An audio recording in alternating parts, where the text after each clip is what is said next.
Hello guys, good morning. এখন বাজে হলো 4:30। আজকে 4:30 থেকেই তোমাদের সামনে চলে এসেছি গুড মর্নিং করার জন্য। কারণ আজকে আমি যাব হলো আমার অফিসে হলো জিভিএস ডে আছে, তার জন্য আগের একটা ভিডিওতে তোমাদের বলেছিলাম। তাই দেখো সকালে উঠে স্নান করা হয়ে গেছে, তারপরে এই যে পুজো দেওয়া হয়ে গিয়েছে।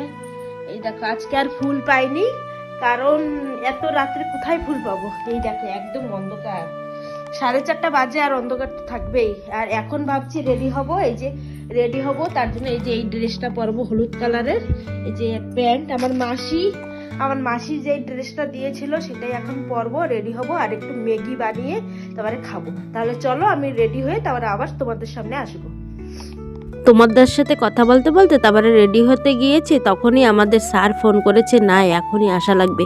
তখন বাজে হলো 5টা বাজতে 10 মিনিট বাকি ছিল, তখন ফোন করেছে, মানে 5টার ভিতরে বেরোনি লাগবে।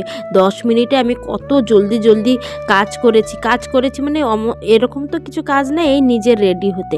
আর লেডিসের জানো, মেয়ে মানুষের একটু লেটই লাগে রেডি হতে, তার জন্যই দেখো অনেক জলদি আমি ক্রিম লাগাচ্ছি। আর এই জায়গা তো ঠান্ডা পড়েছে, আর আমাদের অফিস যে জায়গা নবরঙ্গপুর, সেইখানে আরও বেশি ঠান্ডা জানো তো।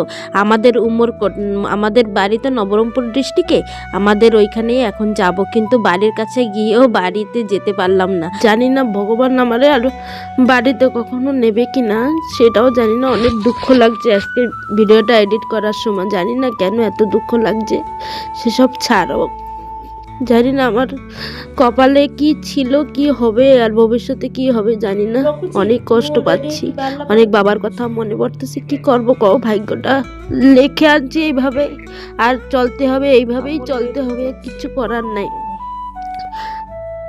তারপরে অনেক জলদি রেডি হয়ে যাব, আর ক্রিমও লাগাইনি জানো তো। মুখে যেইভাবে যে আমি নেভিয়ার একটা ক্রিম ইউজ করি, তার উপরে কিন্তু আবার হোয়াইট বিউটিও আমি লাগাই, কিন্তু আজকাল টাইম হয় নাই, আর অনেকটা দূরে যাব, তার জন্য সকাল আর বেশি মেকআপ হলাম না। এই যে দেখো আমার ফাইনাল লুক, একটু বড় প্লাস লাগিয়ে নিচ্ছি, লিপস্টিকও কিন্তু লাগাই নাই, কিন্তু আমি ওইখানে গিয়ে ভালো করে একটু রেডি হব মানে ড্রেস তো চেঞ্জ করবো না, খালি মাথাটা আঁচড়াবো আর একটু মুখে লাগাবো।